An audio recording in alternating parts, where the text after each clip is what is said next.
நான்லாம் காலையில் எந்திரிக்கிறதே கஷ்டமான வேலைன்னு தான் நினைப்பேன். அந்த கஷ்டமான வேலையிலேயும் ஒரு கஷ்டமான சம்பவம் நடந்துருச்சு.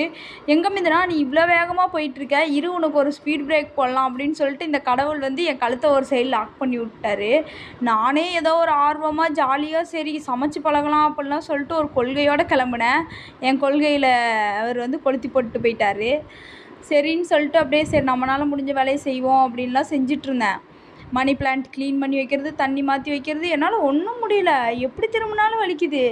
மாசத்துல 2 நாள் யார் யாருக்கு ஏதேதோ பிரச்சனை இருக்கும். எனக்கு மட்டும் இந்த மாசத்துல 2 நாள் தவறாம கழுத்து பிடிச்சிக்குது. எனக்கு இது ஒரு நோயாவே மாறிரும் போல. ஏன்னே தெரிய மாட்டேங்குது.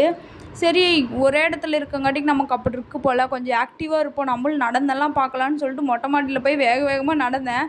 நடந்து ஒன்றும் முடியலை. வந்து கம்முனு டிவியை போட்டு உட்காந்துக்கிட்டேன்.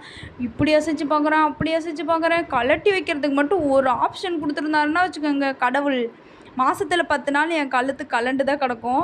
ஏன்னா அந்த கழுத்துக்கு மேலே இருக்கிற அந்த தலையில் தான் அவ்வளோ ப்ரெஷரு, டிப்ரெஷனு, அப்பப்போ கண்ணு வலி, காது வலின்னு எல்லாமே வருது. அதை கழட்டி வச்சுட்டா நீட்டாக இருக்கலாம்ல. இன்றைக்கி சாப்பிட கூட முடியல. எங்கள் அம்மா தான் சாப்பாடெலாம் ஊட்டி விட்டாங்க. அப்புறம் காலிஃப்ளவர் ரைஸ் எல்லாம் செஞ்சு வச்சுருந்தாங்க. டிஃபன்லாம் எல்லாமே பேக் பண்ணி வச்சுட்டாங்க. எடுத்து பேக் மட்டும் பண்ணிட்டு ஆஃபீஸுக்கு கிளம்பிட்டேன். ஆஃபீஸுக்கு தான் போனேன். அங்கேயே கம்முன்னு இல்லாமல் ஆஃபீஸ்லேருந்து கிளம்பி மதியமே வீட்டுக்கும் வந்துட்டேன்.